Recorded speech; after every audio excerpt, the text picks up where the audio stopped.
বন্ধুরা, আজ আমি এসে গেছি সুপ্রিয়ার প্রাণভোমরা থেকে তোমাদের জন্য আরেকটা নতুন রেসিপি নিয়ে। এই বর্ষাকালের মধ্যে একটু মজার মজার খেতে ভালো লাগে, বেশ ভাজাভুজি। তাই জন্য আমি তোমাদের জন্য আজকে করব আলুর খোসার কুরকুরি। খোসাটা ফেলে দেওয়া হয়, ফেলে দেওয়া জিনিসও যে কত কাজে লাগে এবং কত সুস্বাদু হয় খাওয়াটা, আজকে তোমাদের সেটা করে দেখাবো। এই দেখো, আমি আলুর খোসাগুলো ছাড়িয়ে ভালো করে ধুয়েছি। ভালো করে বারে বারে নুন জল দিয়ে চুবিয়ে ভিজিয়ে রেখেছি একদম পরিষ্কার করে। এবার আলুর খোসাগুলো এখানে দেব। আচ্ছা, আলুর খোসাগুলো যে দিচ্ছি, আলুর খোসাগুলো এবার একটু কেটে ছোট ছোট করে দিই। আমি ছাড়াবার সময় এক টানা ছাড়াই তো, ওই জন্য খুব লম্বা লম্বা হয়ে যায়, ওই জন্য একটু ছোট ছোট করে দিচ্ছি। এই দেখো, এরমভাবে ছোট করছি। এই দেখো, ছোট ছোট করে কেটেছি। কেটে এর মধ্যে দিয়েছি একটু ময়দা, একটু কর্নফ্লাওয়ার একটু দেব। আচ্ছা, তারপরে দেব হলুদ,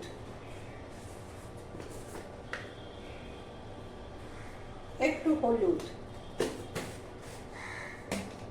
লঙ্কার গুঁড়ো,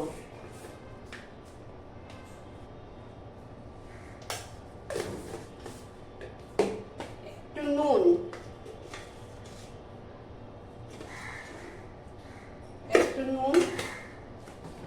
একটু চাট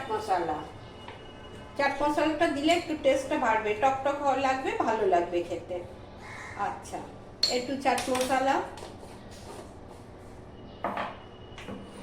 তার সাথে দেব একটু তোমার টমেটো সসটা দিতেও পারো, নাও দিতে পারো। আমি খুব সামান্য একটু দেব। এই দেখো, খুব সামান্য দিলাম। তারপর দেব চাল বাটা, বা তোমাদের যদি গুঁড়ো থাকে গুঁড়ো। আমার গুঁড়ো ছিল না, আমি চাল বেটে নিয়েছি। আতপ চাল বেটে চাল বাটাটা দিয়ে দিলাম। দিয়ে এবার ভালো করে মাখবো। এই দেখো, একটু জল দিয়ে নেবে মাখার সময়। দেখো, ভীষণ টাইট হয়ে গেছে, সেই জন্য আমি আরেকটু জল দিচ্ছি। জল দিয়ে দিলাম। এবার চাল বাটাটা পুরোটাই দিয়ে দেব, কারণ চাল বাটাটা লাগবে।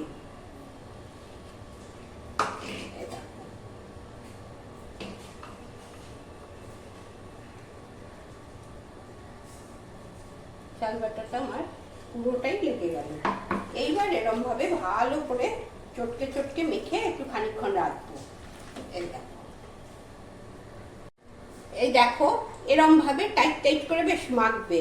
ঠিক আছে, এবার এটা একটু থাকুক 10 মিনিট। আমি কড়াইটা ধরিয়ে দিচ্ছি। এই দেখো, তেল গরম হয়ে গেছে। আমি গ্যাসটা একটু কমিয়ে দিচ্ছি, কারণ তেলটা বেশ গরম করে তারপরে একটু কমিয়ে দেবে, তা নাহলে তেতে উঠবে।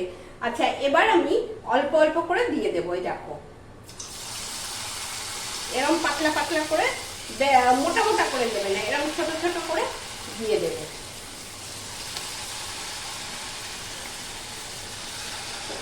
এই দেখো, এরকম ভাবে দিয়ে দেবে।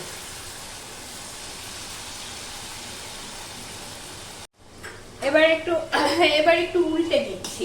এই দেখো, একটু ওই পিঠটা হয়ে গেছে, এই পিঠটা একটু দিচ্ছি। উল্টে দিয়ে একটু লাল করবে ভাজাটা। আর এটা কিন্তু থাকবে, নেতিয়ে যাবে না চট করে। চালের গুঁড়ো রয়েছে তো, যার জন্য এটা থাকবে। কর্নফ্লাওয়ার রয়েছে, চালের গুঁড়ো রয়েছে, এটা থাকবে। এটা করে দেখো, চায়ের সাথে ভালো লাগে, বন্ধু বান্ধব এলে দিতে পারো, নিজেরা ডালের সাথে ভাজা, রোজ বেগুন ভাজা আলু ভাজা ভালো লাগবে না, এটা করে খেলাম। এরকম করে দেখতে ভালো লাগে। এই যে খানিকটা হয়েছে, এটা আমি তুলে দেখাচ্ছি, দাঁড়াও। এই দেখো, এই দেখো খানিকটা হয়েছে, আরো কটা দিয়ে দিচ্ছি। এই দেখো, এই যে পুরো ভাজলাম, ভেজে এবার তোমাদের দেখাচ্ছি, সামনে থেকে দেখাচ্ছি। তোমরা এটা অবশ্যই করবে, করে খেয়ে বলবে ভীষণ সোজা, কোনো খাটাখাটুনি নেই। এটা করবে। গ্যাসটা অফ করে দিলাম। এই দেখো, তোমাদের সামনে থেকে দেখিয়ে দিচ্ছি। খুব টেস্টি, খুব মুখরোচক। করে কিন্তু অবশ্যই আমাকে জানাবে কেমন খেলে। এবং আমাকে যারা শেয়ার এখনো করনি, তারা একটু শেয়ার করো। সাবস্ক্রাইব করনি, সাবস্ক্রাইব করে দিও সবার মধ্যে। আর সবার মধ্যে একটু শেয়ার করে দিও। ঠিক আছে, আজ তবে এখানেই আসি। বৃষ্টির মধ্যে এরম খাওয়া পেলে কান্না ভালো লাগে, এখন আমার মনে হচ্ছে কতক্ষণে খাবো। এখানেই শেষ করছি, আবার দেখা হবে নতুন ভিডিওতে নেক্সট সপ্তাহে। টাটা, সবাই ভালো থেকো।